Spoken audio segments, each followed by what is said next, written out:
Good evening. Before I upload videos to the channel, there is a few hours worth of a delay accounting for the upload time since I'm not really streaming these in live in real time. I would, but my internet connection isn't great for that right now. So I studied acute coronary syndrome yesterday. It was a long topic. You can skip along to the 1 minute mark if you don't want to hear this. Basically, I recorded that particular study session, but the recording failed midway and the file got corrupted, so I have nothing to show for it. But most of that topic went over my head, so it's okay. Didn't really miss much. I didn't miss much, although I wish I could get the 17 pages of my life back so that I could have studied other emergencies. Anyway, venous thromboembolism. Pulmonary embolism occurs when clotted blood enters the pulmonary arterial circulation. Most pulmonary embolisms result from deep vein thrombosis in the legs, arms, or pelvis, and occasionally from the jugular vein or inferior vena cava. The term venous thromboembolism includes both pulmonary embolism and deep vein thrombosis.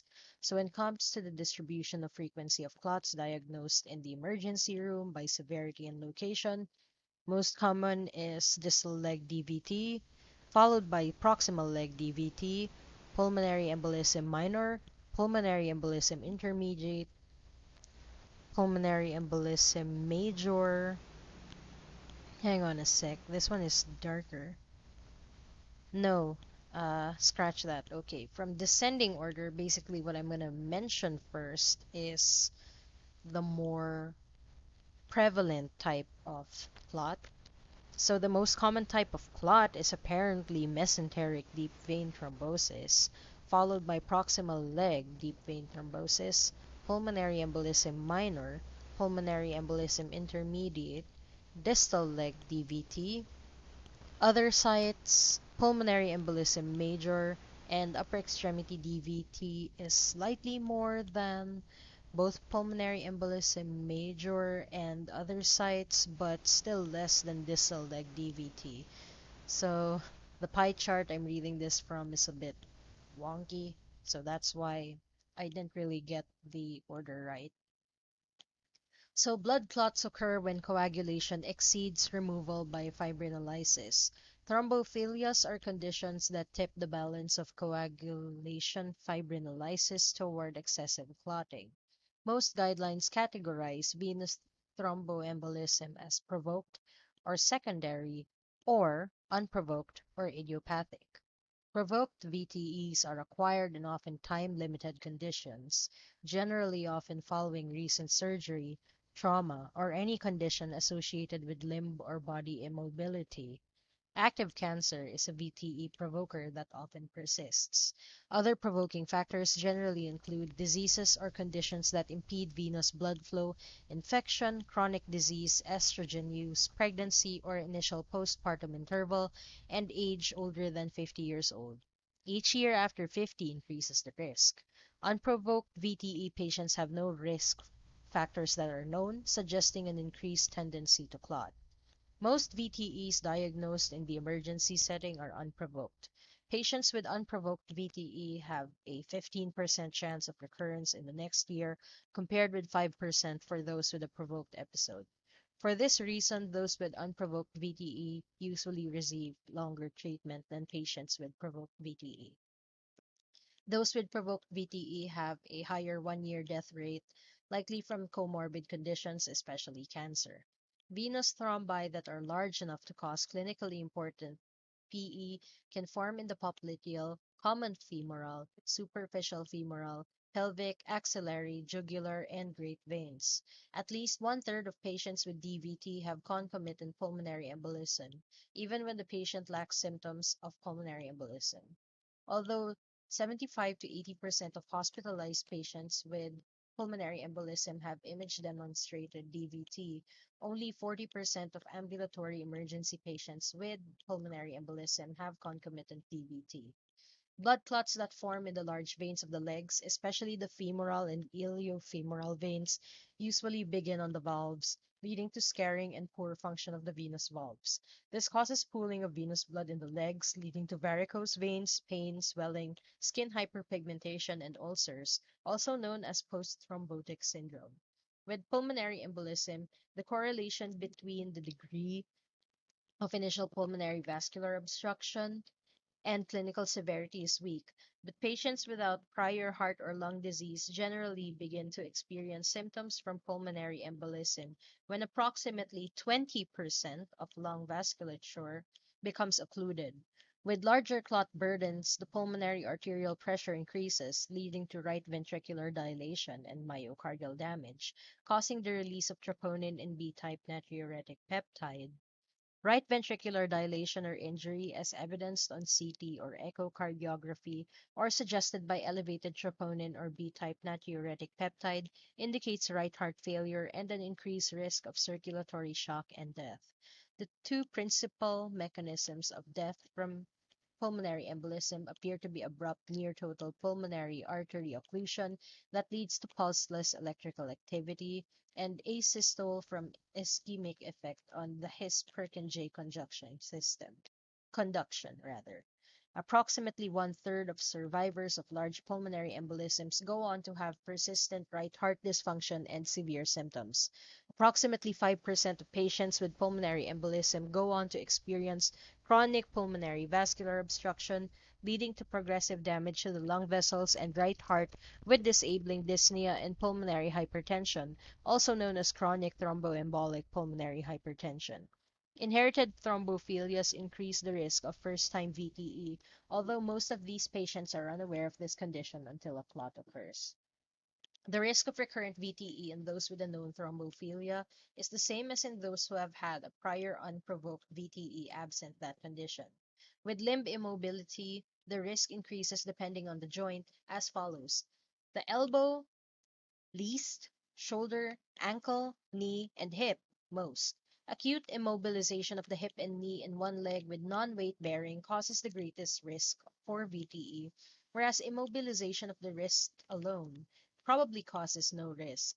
In addition to the presence of limb immobility, risk of VTE increases with whole body immobility or neurologic immobility, but not by travel, even if greater than 8 hours. Over half of patients with postoperative pulmonary embolism receive the diagnosis after hospital discharge, and the average time from surgery to pulmonary embolism diagnosis is greater than 10 days. Risk increases with patient age, longer surgery, open surgery, and surgery in which thromboprophylaxis is not used. The highest risk surgeries include abdominal surgery to remove cancer, joint replacement surgery, and surgery on the brain or spinal cord in the setting of neurologic deficits. However, the risk of recurrence after surgery-provoked VTE is generally lower than for unprovoked VTE, although the 4-year risk of recurrence ranges from 5 to 11% per year depending on the surgical procedure. Thrombogenic potential of cancer varies with host factors, tumor stage, and tumor type. In general, the more undifferentiated the cell type and the larger the tumor burden, especially distant metastasis, the higher is the risk. Cancers that are particularly thrombogenic include adenocarcinoma, glioblastoma, metastatic melanoma, lymphoma, and multiple myeloma. Pancreatic, stomach, ovarian, and renal cell cancers carry a notoriously high risk. Cancers with minimal risk of VTE include localized breast, cervical, prostate, and non-melanomatous localized skin cancers, such as squamous cell carcinoma and basal cell carcinoma, not treated with chemotherapy. However, about 10% of patients with advanced stage breast cancer or with breast cancer undergoing chemotherapy develop symptomatic VTE. The risk is higher during the induction phase of chemotherapy, especially if treated with L-asparaginase and bolus fluorouracil or tamoxifen. Concomitant treatment with red blood cell growth factors such as erythropoietin increases the risk of thrombosis, regardless of tumor type or stage. Similarly, multiple myeloma patients treated with lenalidomide lenalidomide or thalidomide are at high risk of VTE. A family history of VTE increases longitudinal risk of VTE, although this has no impact on outcomes. Although sex does not play a role in first-time VTE, men have more recurrent VTE. A list of risk factors for venous thromboembolism that are generally relevant to emergencies include age. As mentioned earlier, risk becomes significant at 50 years old and increases with each year of life until age 80. When it comes to obesity, VTE risk starts at a BMI of more than 35 kilograms per meter squared and increases with increasing BMI. For pregnancy and postpartum state, 70% of all peripartum pulmonary embolisms occur postpartum. Risk increases with trimester, but overall risk remains low throughout pregnancy. Highest risk of recurrence in patients with prior VTE is for unprovoked VTE in men, particularly if D-dimer remains elevated. Solid cancers are another factor. Risk is greatest with adenocarcinomas and metastatic disease. A history of remote and active cancer probably does not increase risk. Hematologic cancers such as acute leukemias and myeloma confer the greater risk, particularly when treated with L-asparaginase and the thalidomide derivatives. For thrombophilias, non-O blood type, lupus anticoagulant, shortened APTT, factor V laden, and familial protein C and S and antithrombin deficiency have the strongest risk. Risk is also increased with recent surgery or major trauma, such as endotracheal intubation or epidural anesthesia, and continues at least 4 weeks after exposure. Risk varies with the type of surgery. Acute limb immobility of two contiguous joints confers the highest risk, and as mentioned earlier, hip has the higher risk when it comes to the joints mentioned earlier, highest risk rather, and the wrist has the lowest risk. Bed rest as well becomes a risk factor at approximately 72 hours. Indwelling catheters cause approximately one half of arm deep venous thrombosis. When it comes to long distance travel, data is controversial, and in general, risk becomes significant after 6 hours of continuous travel. Smoking is a population risk factor, but not a factor that increases probability of VTE in the emergency setting, but it may increase the risk of other factors such as obesity. Congestive heart failure is a factor related primarily to the severity of systolic dysfunction. Stroke is also another factor for VTE, with the risk greatest in the first month after the deficit.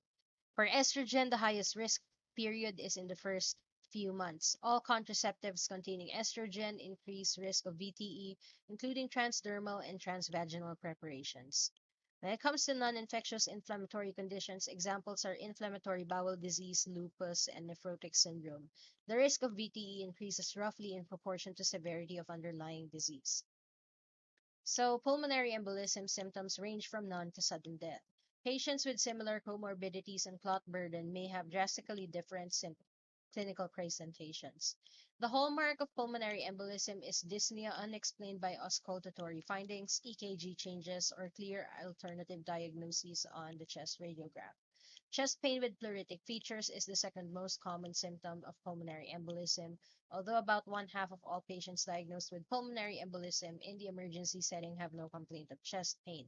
The classic pulmonary embolic chest pain is in the thorax between the clavicles and the costal margin that increases with coughing or breathing, and it is not purely substernal and not manifested from the skin or muscle. Pulmonary infarction can inflict severe focal pain, although most patients with pulmonary embolism and pleuritic chest pain have no radiographic evidence of pulmonary infarction. Pulmonary infarction in basilar lung segments can manifest as referred pain to either shoulder or mimic bilaterally, or rather biliary or ureteral colic. Proximal pulmonary embolism without infarction can also cause pleuritic chest pain without focal pain. In addition to the common symptoms of chest pain and dyspnea, approximately 3 to 4% of patients with pulmonary embolism have syncope, and another 1 to 2% present with new onset seizures or convulsion-like activity or confusion. Because about 20% of people have a patent foramen ovale, PE that increases right-sided pressures can lead to right-to-left transit of thrombotic material in the atria and showers into the brain circulation, producing stroke-like symptoms called the paradoxical embolism syndrome. Neurologic symptoms can vary widely, from classic localized findings to staring spells, transient altered mental status, and atypical myelopathy symptoms such as numbness below the waist, all of which can fluctuate. Presence of a patent foramen ovale worsens the prognosis in pulmonary embolism. On physical examination, abnormal vital signs suggest acute cardiopulmonary stress in a patient with pulmonary embolism, such as tachycardia, tachypnea, a low pulse oximetry reading, and sometimes mild fever. Unfortunately, pulmonary embolism does not predictively alter any vital sign, and approximately one half of patients with proven pulmonary embolism have a heart rate of less than 100 beats per minute at diagnosis, and approximately one third have abnormal early vital signs that normalize in the emergency setting. The mechanism of altered vital signs results in obstruction to blood flow and clot-derived autocoids, which together stimulate adrenergic efferent fibers to the heart and cause ventilation-perfusion mismatch on the lungs. The amount of clot burden does not predict vital sign changes reliably, with no clear correlation between measured clot and initial heart rate or oximetry. Although approximately 10% of patients with pulmonary embolism have an oral temperature of greater than 38 degrees Celsius, less than 2% of patients with pulmonary embolism have a temperature of greater than 39.2 degrees Celsius. So just to recap, altered vital signs in pulmonary embolism usually results in obstruction to blood flow and in clot-derived autocoids, and these stimulate adrenergic efferent fibers to the heart, which eventually cause ventilation-perfusion mismatch on the lungs. Most patients with pulmonary embolism have clear lung sounds on auscultation, that is, no adventitious breath sounds. Wheezes or bilateral rales make an alternative diagnosis of bronchospasm or pneumonia possible but do not exclude pulmonary embolism. For example, pulmonary infarction may produce rales over the affected lung segment. On heart examination, one may hear a right ventricular S3 or a split S2 with a loud second sound. The presence of a percutaneous indwelling catheter in the arm increases the probability of axillary vein thrombosis, although it is less clear whether these lines, dialysis catheters, or pacemaker wires also increase the risk of symptomatic pulmonary embolism. So factors that can affect the clinical presentation of patients with pulmonary embolism include the following cofactors. So for patients who are previously healthy and young in age, it usually results in less severe signs and symptoms. So about one half of previously healthy patients with a first-time pulmonary embolism have normal vital sign values at diagnosis. If the patient has prior cardiopulmonary disease, it can either amplify or obscure history and findings. And in most patients with pulmonary embolism and cardiopulmonary disease, they usually describe dyspnea with pulmonary disease as worse than usual, especially if the patient already had dyspnea on the onset. When the patient has cognitive dysfunction, it causes the history to be less reliable. That's already a given. So, clot size and location affects the severity of dyspnea, pain, and signs. Proximal clots cause ventilation perfusion mismatch and dyspnea, and distal clots cause infarction with pain. Gradual loading of pulmonary embolism over time causes gradual onset of dyspnea on exertion and fatigue. So there is symptom overlap with left ventricular dysfunction. Fewer than one half of patients with pulmonary embolism describe symptom onset as sudden. So clinical features of deep vein thrombosis include extremity pain, swelling, or cramping. A difference of greater than or equal to 2 centimeters between right and left leg diameter at 10 centimeters below the tibial tubercle doubles the likelihood of DVT. Patients presenting with upper extremity catheter-related DVT often complain of hand swelling or tightness around the finger rings. About 1/4 of patients with DVT have tenderness and redness in the swollen extremity, findings that are similar to those of cellulitis. Half or saphenous vein clots are more likely to cause Thromboplebitis, defined formally as inflammation, which is pain, tenderness, redness, and swelling, over a vein secondary to the presence of thrombotic material in the vein. Signs and symptoms of Thromboplebitis can persist after the vein has been recannulated and the clot has dissolved entirely. Calf vein thrombosis may cause Homan's sign, which is calf pain elicited by passive foot dorsiflexion. This test has such low sensitivity and specificity that it has no predictive value. Proximal Dvt that causes complete venous obstruction leads to increased compartmental pressures, manifested as an extremely painful swollen extremity. A swollen, painful, and pale or white limb with a proximal venous thrombosis is termed phlegmatia alba dolens, whereas a limb with a dusky or blue color is called phlegmatia cerulean dolens. Either condition poses the threat of limb loss, demanding aggressive treatment that can include thrombolysis or catheter-directed thrombectomy. Spontaneously breathing patients with pulmonary embolism also demonstrate a lower end-tidal carbon dioxide compared with healthy individuals. Most patients with pulmonary embolism have a chest radiograph with one or more abnormalities, including cardiomegaly, basilar atelectasis, infiltrate or pleural effusion.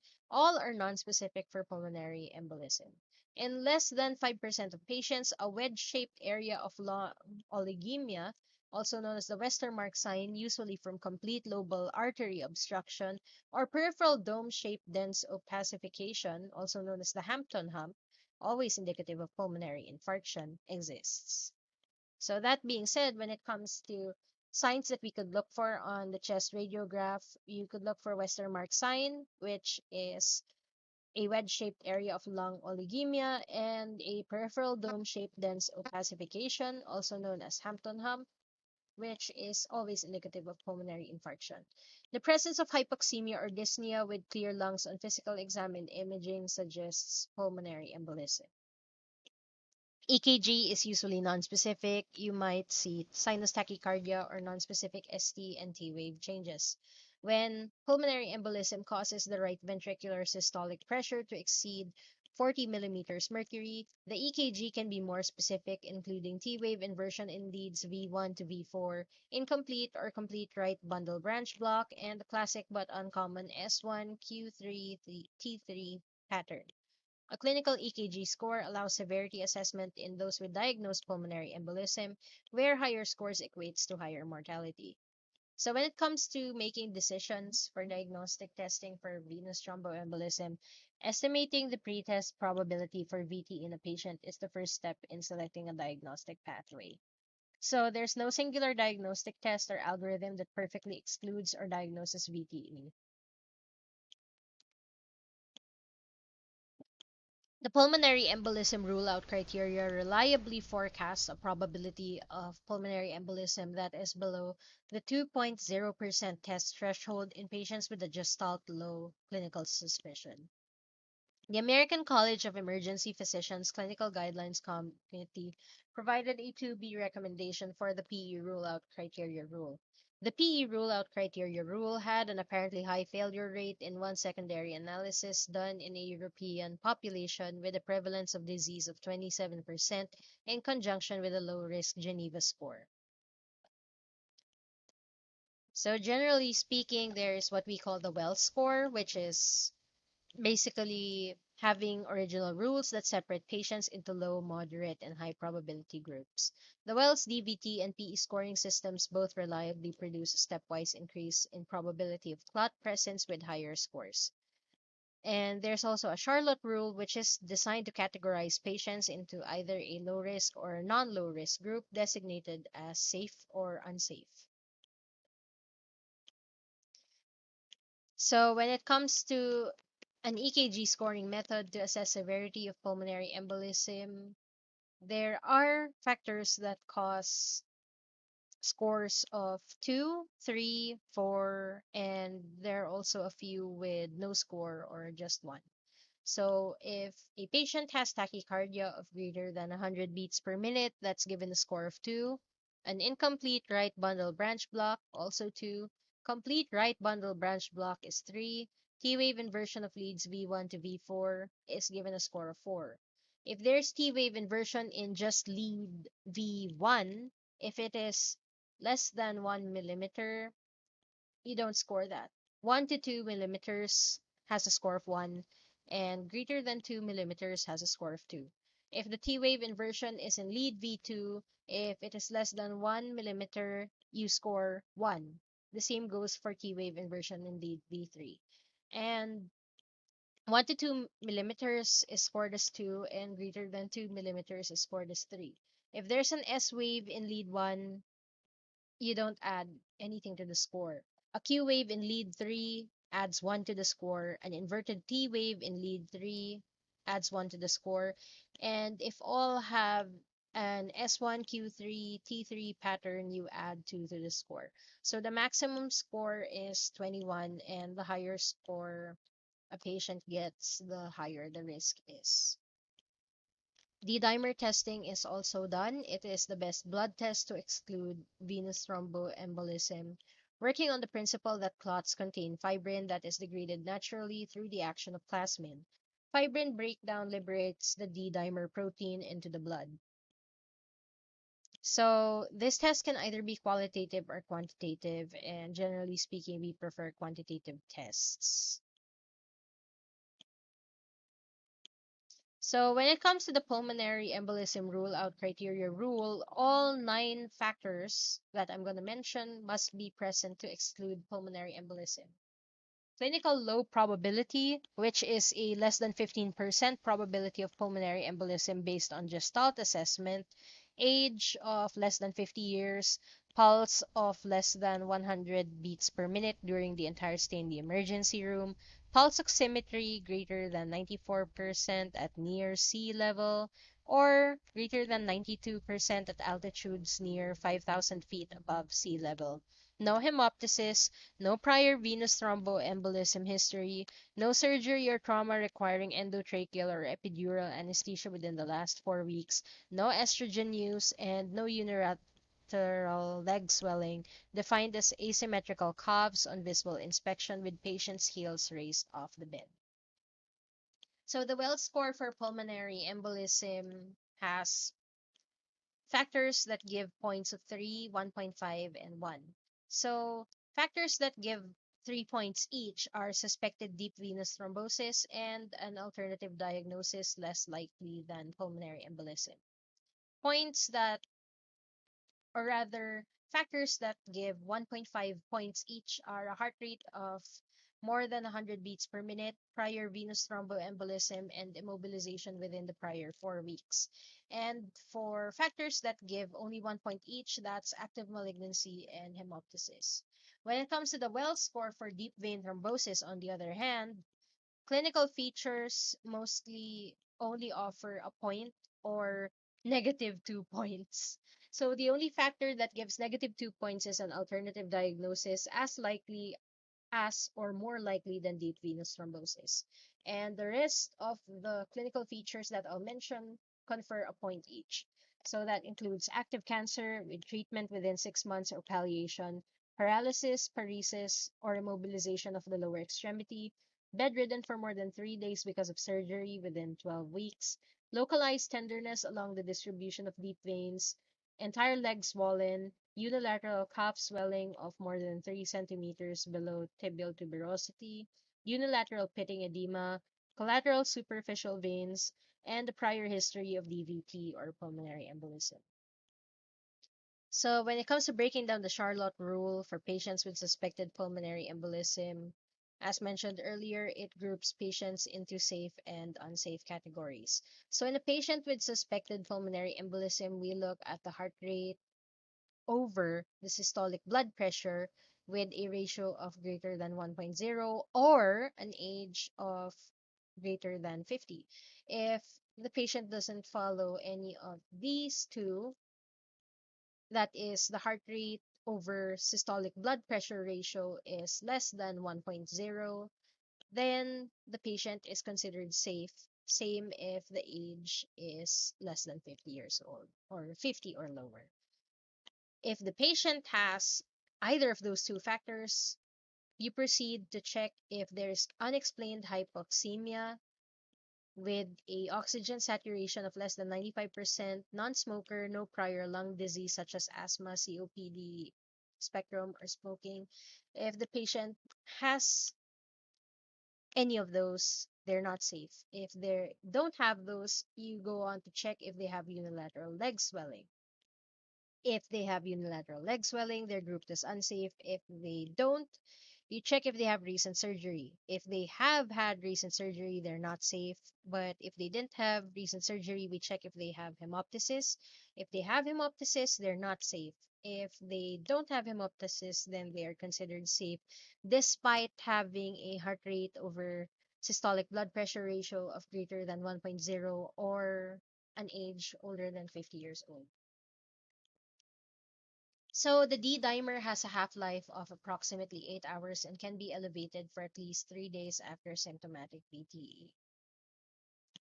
There's also the Geneva score for pulmonary embolism, which give points of up to 5. So it's a 1 to 5 point system. If the patient is older than 65 years old, you add 1 point. If the patient has previous venous thromboembolism, you add 3 points.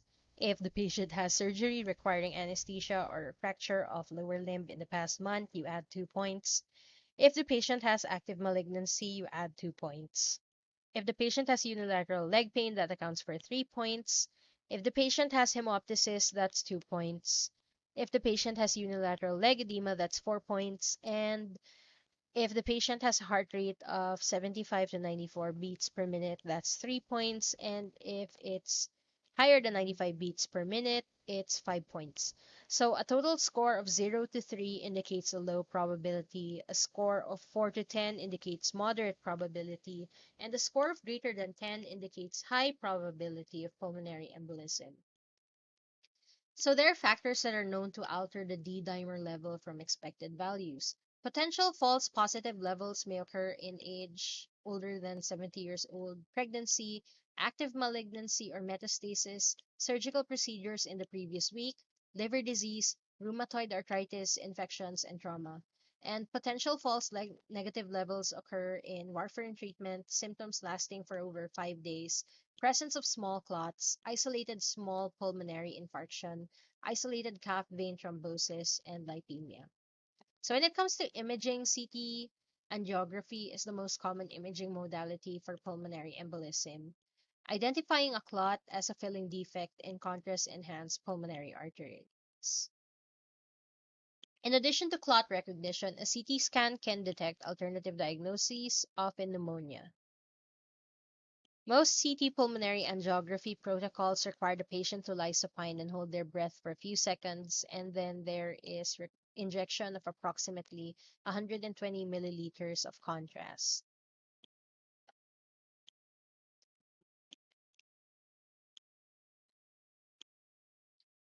Ventilation perfusion lung scanning is also done. It's probably not available in all settings, but it can identify a perfusion defect when ventilation is normal.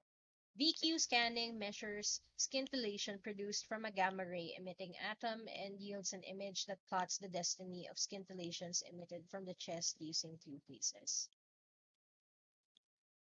Direct pulmonary angiography identifies a clot as a filling defect within the pulmonary artery, in contrast to chest CT angiography, which identifies a clot as a filling defect in contrast-enhanced pulmonary artery. So it doesn't necessarily have to be the pulmonary artery. Wait, actually, it could be the pulmonary artery, any of the pulmonary arteries for either of them. Generally speaking, pulmonary angiography requires placement of a catheter into the pulmonary artery, usually through the femoral vein, and then around 150 to 300 ml of contrast material is injected. The advantages of this procedure includes the ability to demonstrate filling defects in 3 millimeter or smaller vessels, the ability to measure pulmonary artery pressures, and the potential to treat pulmonary embolism with intrapulmonary catheter-directed modalities or to deploy a vena cava filter. Disadvantages include a lack of availability, radiation exposure, and the possibility of contrast-related complications such as contrast-induced nephropathy, cardiac dysrhythmias, and rare cardiac or pulmonary arterial perforation. Venous ultrasound is the imaging test of choice in DVT because it can be done quickly and does not use ionizing radiation. It has a diagnostic sensitivity of up to 90 to 95% and a specificity of 95% for DVT, and venous ultrasound has a sensitivity of about 40% as a surrogate method to diagnose pulmonary embolism. Two-point compression ultrasound may still miss some clots, and new users require experience with at least 10 examinations before gaining adequate skill. Compression ultrasonography operates on the principle that normal veins compress, but thrombosed veins do not. So the probe is used to visualize the common femoral, superficial femoral, and popliteal veins for comparison with the adjacent femoral and popliteal arteries. The sonographer manually compresses the probe and compares the flattening of the vein with that of the artery. If the vein compresses completely whereas the artery remains patent, this finding indicates normal compressibility and the absence of a thrombus is inferred. But if the vein does not compress, the examination is considered positive for a thrombus. Disadvantages of ultrasound include the need for specialized equipment and a qualified sonographer and radiologist. It could also be very difficult to perform in obese patients, and the probability of an indeterminate result increases with higher patient body mass index. Indirect CT venography acquires eggshell images of the leg veins during the venous return phase minutes after the contrast is injected for chest CT angiography. It's not used very often. There's also an increase in gonadal radiation, poor technical resolution, and low inter-observer reliability, so we don't usually do this. Planar venography requires injection of contrast material into a small vein in the foot with a proximal venous tourniquet. Subsequent images detail the entire leg venous system, identifying filling defects, anywhere from the distal calf up to the iliac vein. It's also not very used because contrast-induced leg clot can also result from the test in around 10 to 15% of uses. So when it comes to diagnosis and treatment of venous thromboembolism, pulmonary embolism, and the like, for a patient to enter a pulmonary embolism testing regimen, they should have at least one physiologic manifestation of pulmonary embolism. This may be a symptom such as pain in the chest or torso, a breathing problem, or altered mental status, or a finding such as an abnormal vital sign that could be produced by a clot in the lung. The physiologic manifestation must be placed in the context of the given patient. So, for example, if a patient is an untreated asthmatic and they have shortness of breath and wheezing, they should be treated first for bronchospasm. A risk factor for pulmonary embolism in the absence of a known sign or symptom does not mandate testing for pulmonary embolism or deep vein thrombosis. Step 2 is after finding a physiologic manifestation of pulmonary embolism, you have to check if you have a more than a low initial suspicion for pulmonary embolism. Low suspicion means that the physician's gestalt interpretation of the overall clinical picture is pulmonary embolism presence of less than 15%. If the answer to this question is yes, that is, if the suspicion for pulmonary embolism is more than low, then a diagnostic test is needed. But if not, it remains possible that PE could be excluded using pulmonary embolism rule-out criteria rules. If all 8 criteria of the pulmonary embolism rule-out criteria rule are met in the setting of a gestalt-based low suspicion, then no further testing is necessary. Step 3, if pulmonary embolism cannot be excluded with the PE rule-out rule criteria, that is, let's try to recap on that. Clinical low probability, age of less than 50 years, pulse of less than 100 beats per minute, pulse oximetry greater than 94 or 92, depending on altitude, no hemoptysis, no prior venous thromboembolism history, no surgery or trauma requiring endotracheal or epidural anesthesia within the last 4 weeks, no estrogen use, no unilateral leg swelling, then this patient probably doesn't need further testing. So if pulmonary embolism cannot be excluded with that rule-out criteria rule, you choose a diagnostic test result that can produce a post-test probability of less than 2.0%. So generally speaking, that's usually a D-dimer assay. especially in patients with a Wells score of less than or equal to 4 or a safe designation according to the Charlotte. Step 4 is you only test further in patients with a positive D-dimer result and base the choice of the next test on patient and facility factors. I'm not going into the likelihood ratios anymore. Okay, but I'm going to give some examples that are listed on the reference as well. To diagnose venous thromboembolism, the clinical assessment and diagnostic tests usually must have a probability of 80% or greater, which is achievable with positive CD findings or high probability VQ scan results or venous ultrasound with findings indicative of DVT. Lesser probability means VTE may be present but is still clinically uncertain. A low-risk patient with a CT scan demonstrating a large filling defect in the main pulmonary artery surely has pulmonary embolism. But if a patient with a low risk and has a CT image that is partially obscured by motion artifact and an eccentric filling defect in a segmental artery with lung consolidation, more testing is needed. With an indeterminate CT scan, options are venous ultrasound and a quantitative D-dimer assay opposed to a qualitative one. If venous ultrasound results are positive, we assume and treat for pulmonary embolism. If the ultrasound results are negative but the D-dimer concentration is 8-fold higher than the upper limit of normal, the likelihood of acute VTE is high and it supports therapy.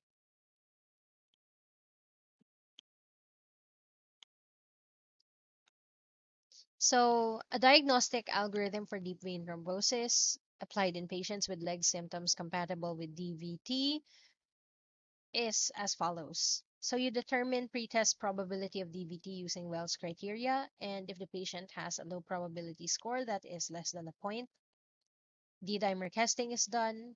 If it turns out negative, DVT is ruled out. If it's positive, proceed to ultrasound. And then if ultrasound is positive, you treat DVT. So if a patient has high or moderate probability scores, that is more than 0 points, you go with ultrasound first. If it's positive, you treat DVT. If it's negative, do D-dimer testing. And if it's positive, the D-dimer testing, you repeat the ultrasound in a week. So when it comes to treatment of venous thromboembolism, it requires systemic anticoagulation to prevent further clot formation and allow endogenous fibrinolysis to proceed.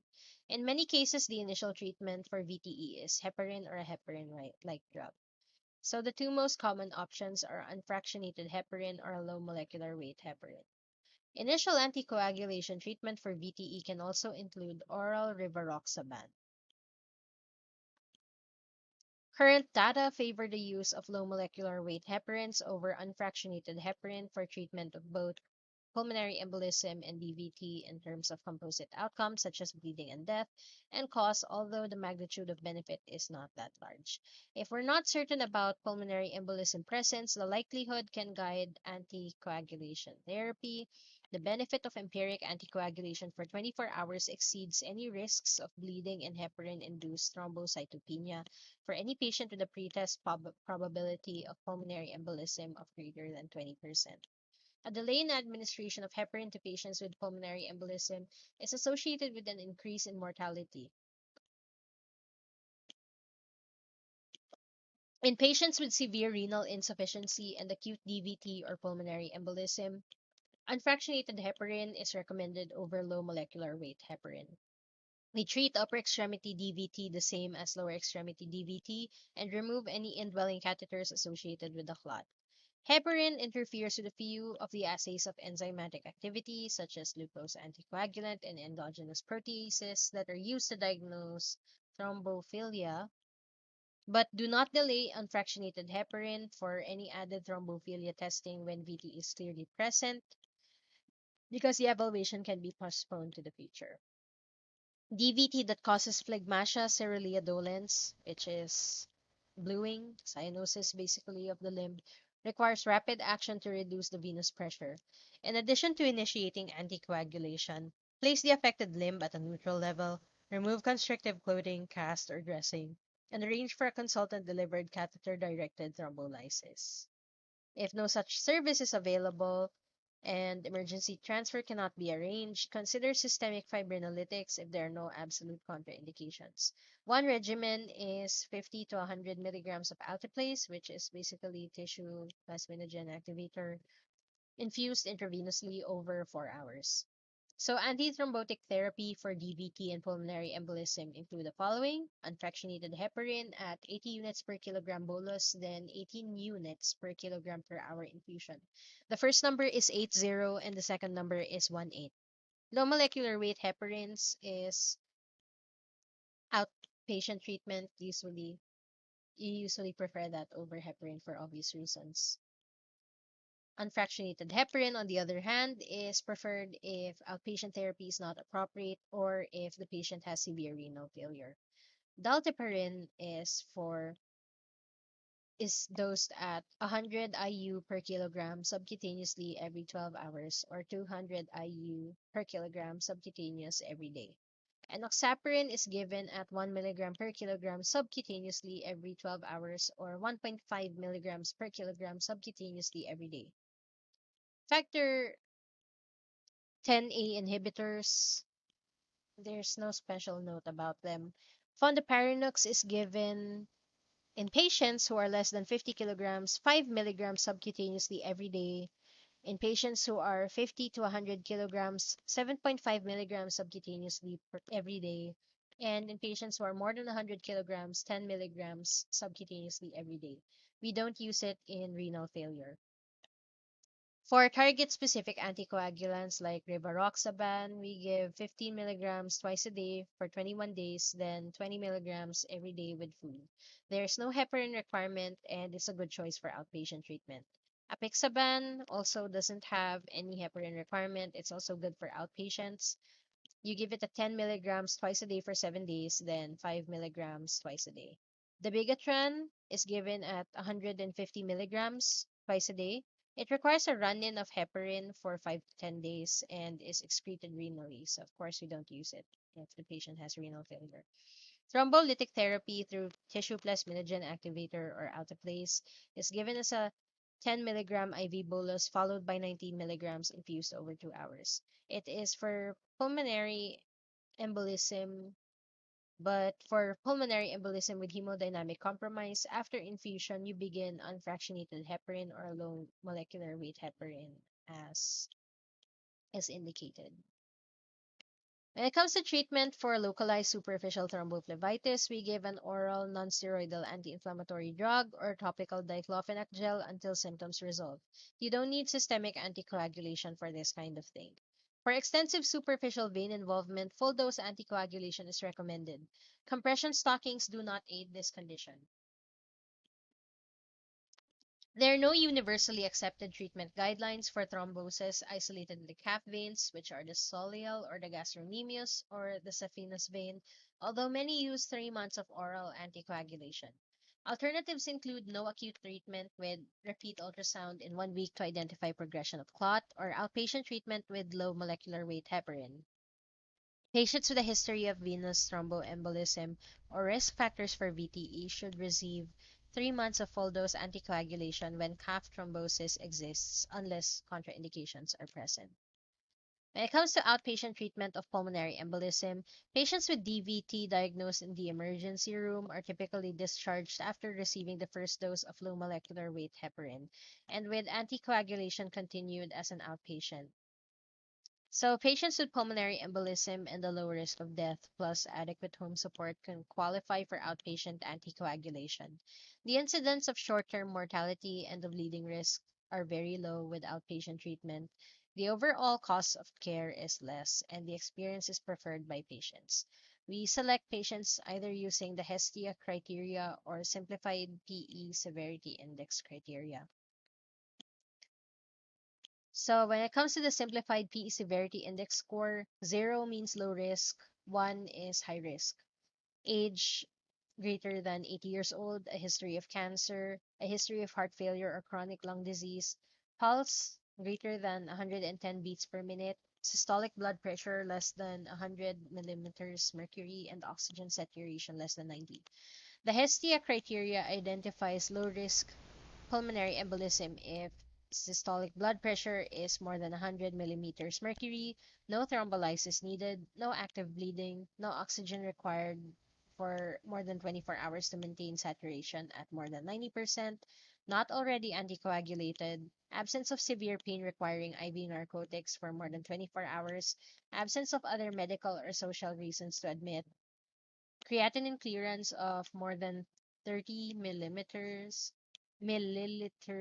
per minute, and not pregnant, no severe liver disease, no heparin-induced thrombocytopenia. If low risk, we assess the patient's wishes and ability to comply. If no high-risk features exist, such as elevated troponin, a B-type natriuretic peptide level of more than 100 picograms per milliliter, pulmonary arterial hypertension and EKG or bleeding risks, and outpatient care after an emergency room stay up to 23 hours is an option for these kinds of patients. So generally speaking, patients are not really discharged immediately when they have VTE because we're not sure that they could have anticoagulation. If warfarin is the long-term anticoagulant, the patient must receive low molecular weight heparin until prothrombin time is adequately prolonged and for at least 5 days. For low molecular weight heparin, patients or their families must learn how to administer subcutaneous injections, have access to the drug, have a follow-up appointment where the prothrombin time can be monitored, have dosing advice given, so it could be kind of challenging. There are some oral anticoagulants like rivaroxaban, which are approved for both DVT and pulmonary embolism, and does not require any blood monitoring or dosing adjustment for body size. When it comes to fibrinolysis for pulmonary embolism is classified into 3 categories based on severity: massive, submassive, and less severe. Massive pulmonary embolism patients have a systolic blood pressure of less than 90 millimeters mercury for more than 15 minutes, a systolic blood pressure of less than 100 millimeters mercury with a history of hypertension, or a more than 40% reduction in baseline systolic blood pressure. Submassive pulmonary embolism patients have normal or near normal blood pressure, but with other evidence of cardiopulmonary stress, such as, or rather, what I was about to read are modalities to risk stratified pulmonary embolism. So just disregard that. All other pulmonary embolism cases are classified as less severe. Patients with low risk pulmonary embolism should not receive fibrinolysis, but those with massive pulmonary embolism benefit from fibrinolysis. Patients with more severe submassive pulmonary embolism may also benefit from fibrinolysis, including higher survival and better quality of life, although at a higher bleeding risk. So, more severe submassive pulmonary embolism includes pulmonary embolism that causes right ventricular dilation or hypokinesis, elevated troponin or B-type natriuretic peptide, or persistent hypoxemia with distress. So when it comes to risk stratification of pulmonary embolism, we have the following tests on Hestia criteria: less severe PE if all negative, more severe PE, massive and some submassive PE if any is positive. For the PE severity index score, less severe if less than 80 and more severe if greater than 120. For the simplified PE severity index criteria, less severe if all negative, more severe if any positive. For shock index, which is heart rate over systolic blood pressure, less severe PE if it's less than 1.0 and more severe if it is greater than or equal to 1.0.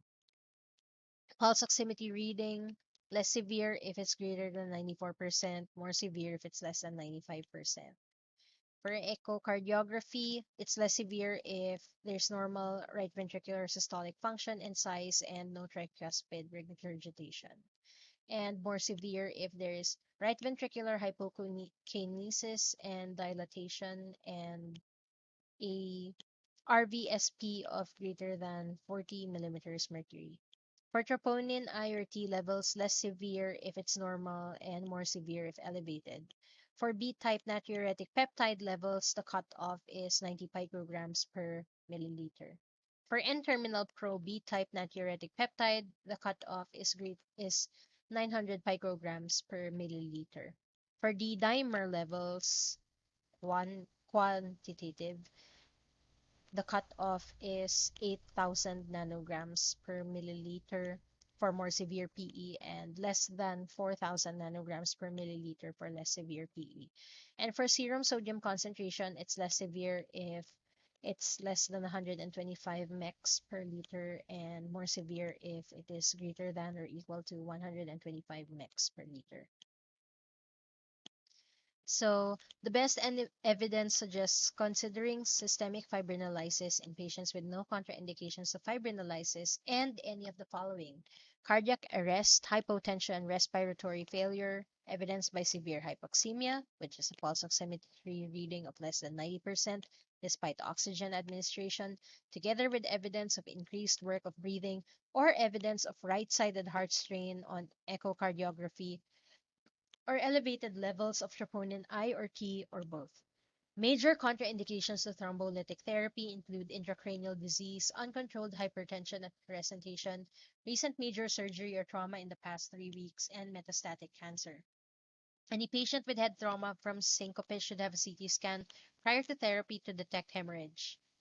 Alteplase is the only currently approved agent for pulmonary embolism, dosed 100 milligrams intravenously over 2 hours. Either enoxaparin at 1 milligram per kilogram subcutaneously or unfractionated heparin at 80 units per kilogram IV bolus, followed by 18 units per kilogram per hour, is the anticoagulant, with the activated partial thromboplastin time kept at less than 120 seconds for unfractionated heparin. Heparin or low molecular weight heparin is typically started after the thrombolytic infusion. If available, surgical embolectomy is also an option in young patients with large proximal pulmonary embolism accompanied by hypotension. Because surgical embolectomy is often delayed, the reported mortality rate is approximately 30%. The amount of clot that can be extracted is often extensive, and removal may help limit later cardiopulmonary complications. So when it comes to pregnant patients, if the general patient has a high pretest possibility by Wells or the revised Geneva score, we proceed to pulmonary vascular imaging. But in pregnant women, limiting fetal exposure to radiation and iodinated contrast is preferred. For isolated subsegmental pulmonary embolism, this refers to a filling defect seen in one small pulmonary artery, usually less than 3 millimeters in diameter and in the absence of DVT, and radiologists often do not agree when viewing these images separately. The incidence of subsegmental PE identification has increased sharply with increased resolution of multi-detector row CT scanning, but the clinical significance of this is unclear. So we also have indications for hospital admission in patients with deep venous thrombosis, which are an extensive iliofemoral deep venous thrombosis with circulatory compromise, an increased risk of bleeding such as coagulopathy, active peptic ulcer disease, liver disease that requires close monitoring of therapy, a limited cardiorespiratory reserve that suggests a need for additional care such as monitoring for hypoxemia, a risk of poor compliance with home therapy regimen or inadequate support, or concern with ability to arrange follow-up, a contraindication to the use of low molecular weight heparin, and an inability to use an oral target-specific anticoagulant, which would necessitate IV heparin therapy, known or suspected coexistent pulmonary embolism with a simplified pulmonary embolism severity index score of more than 0 or Hestia Criteria positive, a high suspicion of heparin-induced thrombocytopenia with or without thrombosis, and renal insufficiency requiring monitoring of anti-factor 10A level or use of unfractionated heparin. So for cancer patients with venous thromboembolism, current data and guidelines recommend treatment of patients with active cancer with low molecular weight heparin for at least 6 months. Some patients cannot give themselves injections for prolonged periods of time, forcing the choice between oral warfarin versus an oral newer anticoagulant.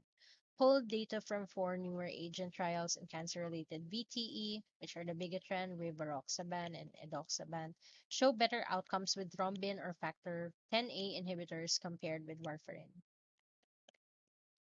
And that's it. So I'm going to try to do something new and consolidate things a little bit. Pulmonary embolism occurs when clotted blood enters the pulmonary arterial circulation and may result from deep vein thrombosis in the legs, arms, or pelvis, occasionally also from the jugular vein. And the term venous thromboembolism includes both pulmonary embolism and DVT. So blood clots usually occur when coagulation exceeds the removal by fibrinolysis. And VTEs could be provoked or secondary or unprovoked and idiopathic. Provoked VTEs are acquired and time limited. Generally speaking, unprovoked VTE patients have no known risk factors and they suggest an increased tendency to clot. When it comes to blood clots that form in the large veins of the legs, especially femoral and iliofemoral veins, they usually begin on the valves, leading to scarring and poor function of the venous valves, which causes pooling of venous blood in the legs, leading to varicose veins, pain, swelling, and skin hyperpigmentation. Cancer is generally a factor that increases the risk for VTE. Other factors include age greater than 50 years old, with each year increasing the risk until 80 years old. Rather, age that is greater than 50 years old and the risk increases with each year of life until age 80 years old. Obesity at BMI greater than 35 kilograms per meter squared, pregnancy and postpartum state, prior VTE, solid cancers, hematologic cancers, thrombophilias, recent surgery or major trauma, immobility, bed rest, indwelling catheters, long distance travel, smoking, congestive heart failure, stroke, estrogen, and non-infectious inflammatory conditions. So, when it comes to diagnostic testing for venous thromboembolism, tests that we often use are D-dimer testing, be it quantitative or qualitative, and ultrasound venous testing, also known as venous ultrasound. Other factors, or rather other imaging tests, also include chest CT angiography, not often used, ventilation perfusion lung scanning, not often used, pulmonary angiography, also not often used. Venography is also not used very often for obvious reasons. So generally speaking, diagnosis and treatment of VTE is highly dependent on criteria. So we rule a person in or we rule a person out, or classify person as safe or unsafe, or low risk and non-low risk. And when it comes to treatment for venous thromboembolism, which encompasses both deep venous thrombosis and pulmonary embolism, we could give unfractionated heparin, low molecular weight heparins, factor 10A inhibitors, and target-specific anticoagulants.